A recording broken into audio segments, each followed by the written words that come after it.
сәлеметсіздер ме, қымбатты көрермендер, каналымызға қош келдіңіздер. Әлемдегі және Қазақстандағы жаңалықтарды алғашқылар қатарынан біле отырғыңыз келсе, арнадағы подписаться және бір ғана лайк түймелерін баса отыруды ұмытпаңыздар. Ал ендеше бастадым. Бүгін Қазақстанның басым бөлігінде күн күркіреп жаңбыр жауады.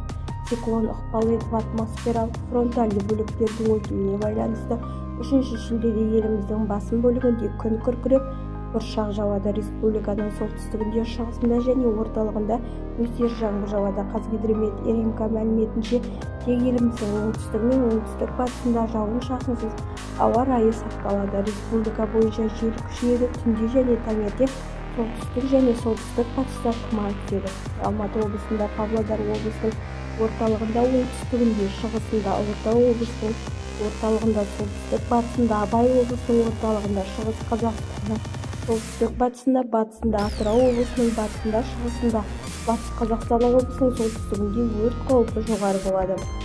Түркістан, Қызылорда, Жамбыл, Алматы облыстарында, Жетісу, Ұлытау облыстарында, Қостанайдың оңтүстігінде, шығыс Қазақстан облыстарында және Абай облысында, Атыраудың оңтүстік шығысында, Маңғыстаудың батысында, Қарағанды облысында төтенше өрт қаупі сақталады. Батыс Қазақстан және Атырау облыстарында аптап ыстық болады. Бізді тамашалауды жалғастырыңыздар.